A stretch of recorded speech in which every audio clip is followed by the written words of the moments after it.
Bonjour, mon nom est Sylvia Tremblay, ex-championne de fitness et je suis très heureuse aujourd'hui de vous faire ma première vidéo pour vous parler de ce sport qui m'a passionnée pendant 15 ans, le fitness. Les compétitions de fitness sont apparues au Québec en 1997, donc il y a 21 ans puisqu'on est en 2018. Au départ, il y avait seulement les compétitions de culturistes, hommes et femmes, avec les catégories de poids comme on les connaît aujourd'hui. Mais en 1997, la Fédération de culture physique a instauré les compétitions de fitness. Compétitions de fitness qui alliaient une partie athlétique où on devait faire une routine de 1 minute 30 à 2 minutes avec des éléments de force, souplesse, capacité aérobique.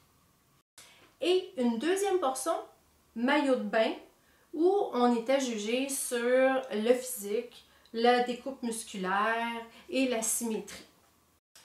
C'est encore comme ça aujourd'hui, on voit encore des compétitions de type fitness. C'est devenu un peu moins populaire parce qu'au fil du temps, on a ajouté les compétitions figure où c'était la portion seulement maillot de bain sans la routine, sans la partie athlétique. Ensuite, on a ajouté le bikini, le physique, et toutes sortes de catégories fitness model que vous pouvez voir dans différentes fédérations de culture physique. Moi, ce qui m'a passionnée avec le fitness, c'était vraiment la performance athlétique, les routines où il fallait être dynamique, avoir un bon système cardio-respiratoire, il fallait être flexible, il fallait faire des éléments de force comme, excusez l'anglicisme, des push-ups sur un bras, des sauts à l'écart, toutes sortes de mouvements, que ce soit de gymnastique, de danse. Il fallait allier tout ça pour démontrer nos qualités athlétiques. Et moi, c'est cette portion de la compétition-là qui a fait en sorte que pendant 15 ans, je me suis entraînée pour ça. Le fitness, en fait, c'est un dérivé du sport aérobique, c'est-à-dire des compétitions d'aérobie sportive. C'était très populaire en Europe, un peu aux États-Unis, mais c'était la portion athlétique de la compétition. Donc, c'est un peu le même principe, une routine qui durait 2 minutes. Ça pouvait être fait individuel, en couple, en trio, hommes, femmes. C'était vraiment impressionnant. C'était des athlètes avec beaucoup de qualité athlétique, mais il n'y avait pas la portion maillot de bain jugée sur le physique. C'était vraiment seulement la performance athlétique. Je dirais les premières fédérations qui ont emmené le sport du fitness, il y avait le Miss Fitness aux États-Unis et il y avait Fitness America Pageant. Par la suite est venu IFBB qui a instauré les compétitions de fitness et d'où là, en 1997, ça s'est retrouvé ici au Québec. Et moi, j'étais là. J'ai fait la toute première compétition qui a eu lieu ici au Québec en mai 1997. Et je vous en montre un petit extrait.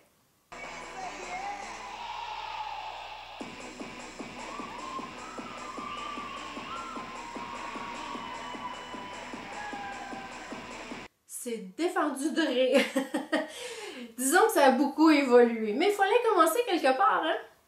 Alors, c'est ça, on avait la portion athlétique et que ce soit de la gymnastique, la danse et tout ça, moi, j'avais pas de background en gymnastique, j'étais depuis toute jeune dans la danse et c'est comme ça que j'ai pu tirer mon épingle du jeu dès le début. C'est devenu un petit peu moins populaire au fil du temps, comme je l'ai expliqué un petit peu plus tôt, est apparu différentes autres catégories comme le figure où on n'avait pas à faire la performance athlétique de la routine. Il y a eu par la suite le bikini où on avait besoin d'un physique un peu moins musclé, ce qui est encore le cas aujourd'hui. Bon, le fitness, ça demandait énormément d'entraînement, il fallait s'entraîner en musculation. Parce qu'il fallait avoir le corps découpé, musclé, comme d'autres catégories.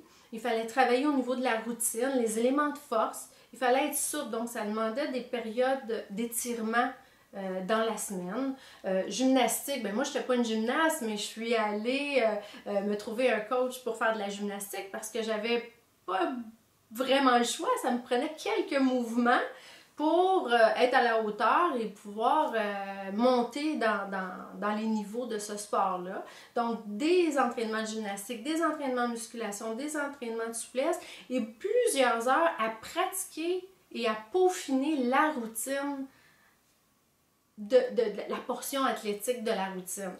Donc, ça pouvait aller assez souvent, 15 heures, près de la compétition, 20 heures par semaine, facilement, parce qu'il fallait aussi ajouter un petit peu des périodes cardio pour affiner au maximum et faire baisser le pourcentage de gras.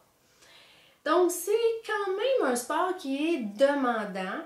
Et bon, malheureusement, on en voit un peu moins, surtout ici au Québec. Aux États-Unis, c'est encore assez populaire avec le Fitness America Pageant et aussi le IFBB qui fait encore ce genre de compétition.